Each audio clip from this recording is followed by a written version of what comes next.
महाभारत को महाकाव्य के रूप में लिखा गया। महाभारत का युद्ध हुए यूं तो बरसों बीत चुके हैं, लेकिन आज भी लोगों में इसके प्रति जिज्ञासा है। इसके बारे में कई तथ्य ऐसे हैं जिन्हें बहुत ही कम लोग जानते हैं। महाभारत में वैसे तो सैकड़ों श्राप और वरदान मिल जाएंगे, लेकिन 5 श्राप ऐसे हैं जिनका प्रभाव आज कलयुग में भी देखने को मिलता है। शाप शब्द संस्कृत भाषा के श्राप का अपभ्रंश है। कई जगह शाप को शार्प यानी तीखे रूप में भी प्रयोग किया गया है। इस वीडियो में हम आपको महाभारत काल में दिए गए कुछ ऐसे श्राप के बारे में बताने जा रहे हैं, जिसके बारे में ये माना जाता है कि उन श्रापों को आज भी जनमानस भुगत रहे हैं। तो दोस्तों, स्वागत है आप सभी का हमारे चैनल मिस्टीरियस थिंग्स में। अगर आप इस चैनल पर नए हैं तो हमारे चैनल को जरूर सब्सक्राइब करें। तो बने रहें हमारे साथ वीडियो के अंत तक और आइए जानते हैं उन 5 श्रापों के बारे में जिसे लोग आज भी भुगत रहे हैं। पहला श्राप युधिष्ठिर द्वारा स्त्री जाति को दिया गया श्राप। महाभारत में दिए गए श्रापों में युधिष्ठिर का स्त्री जाति को दिया गया श्राप सर्वविदित है।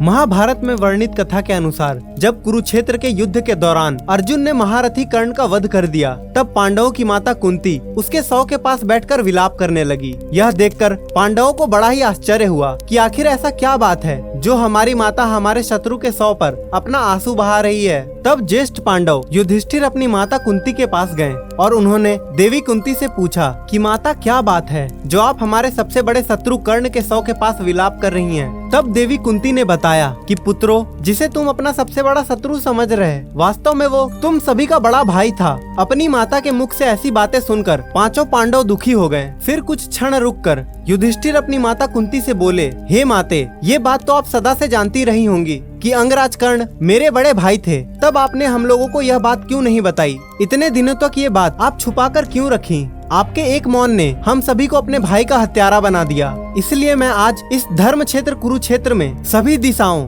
आकाश और धरती को साक्षी मानकर सभी स्त्री जाति को यह श्राप देता हूँ कि आज के बाद कोई भी स्त्री अपने अंदर कोई भी रहस्य नहीं छुपा पाएगी।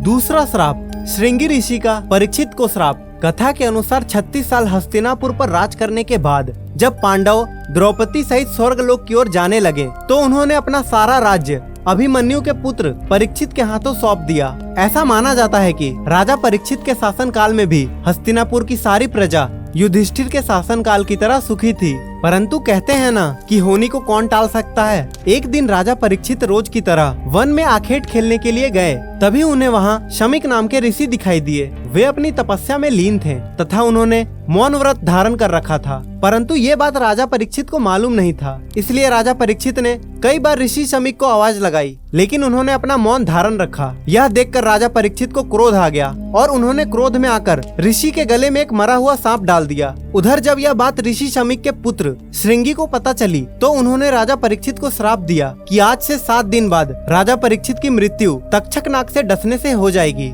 और अंत में ऋषि श्रृंगी के श्राप के कारण राजा परीक्षित की मृत्यु तक्षक नाग के डसने के कारण ही हुई। और ऐसा माना जाता है कि उसी के बाद कलयुग की शुरुआत हुई, क्योंकि राजा परीक्षित के जीवित रहते कलयुग में इतना साहस नहीं था कि वह इंसानों पर हावी हो सके। और आज भी हम सभी इस कलयुग को उसी श्राप के कारण भोग रहे हैं। तीसरा श्राप श्री कृष्ण का अश्वत्थामा को श्राप। महाभारत युद्ध के अंतिम दिन जब अश्वत्थामा ने धोखे से पांडव पुत्रों का वध कर दिया और इस बात का पता जब पांडवों को चला, तब पांडव भगवान श्री कृष्ण के साथ अश्वत्थामा का पीछा करते हुए महर्षि देवव्यास के आश्रम पहुँचे। पांडवों को अपने सामने देख अश्वत्थामा ने अर्जुन पर ब्रह्मास्त्र से वार किया। यह देख श्री कृष्ण ने अर्जुन को ब्रह्मास्त्र चलाने को कहा, जिसके बाद अर्जुन ने भी अश्वत्थामा पर ब्रह्मास्त्र छोड़ दिया। परंतु महर्षि व्यास ने बीच में ही दोनों अस्त्रों को टकराने से रोक लिया और अश्वत्थामा एवं अर्जुन से कहा कि तुम लोग ये नहीं जानते कि ब्रह्मास्त्र के आपस में टकराने से समस्त सृष्टि का नाश हो जाएगा, इसलिए तुम दोनों अपने अपने ब्रह्मास्त्र वापस ले लो। तब अर्जुन ने अपना ब्रह्मास्त्र वापस ले लिया, लेकिन अश्वत्थामा ने महर्षि से कहा,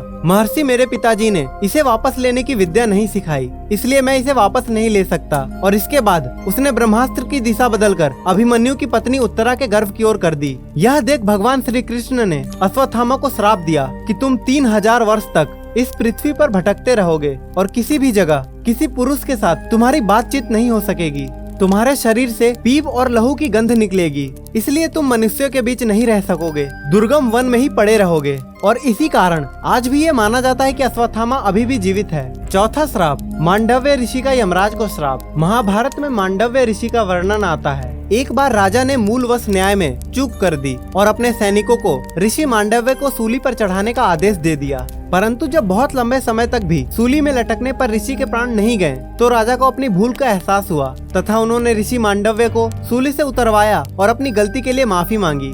इसके बाद ऋषि मांडव्य यमराज से मिलने गए तथा उनसे पूछा कि किस कारण मुझे झूठे आरोप में सजा मिली। तब यमराज ऋषि से बोले, जब आप 12 वर्ष के थे तो आपने एक छोटे से कीड़े के पूंछ में सीक चुभोई थी, जिस कारण आपको यह सजा भुगतनी पड़ी। यह सुन ऋषि को क्रोध आ गया और उन्होंने यमराज से कहा कि किसी को भी 12 वर्ष की उम्र में इस बात का ज्ञान नहीं रहता कि धर्म और अधर्म क्या है, क्योंकि तुमने एक छोटे से अपराध के लिए मुझे बहुत बड़ा दंड दिया है। अतः मैं तुम्हें श्राप देता हूँ कि तुम शूद्र योनि में दासी के पुत्र में जन्म लोगे। मांडव्य ऋषि के इस श्राप के कारण यमराज को विदुर के रूप में जन्म लेना पड़ा।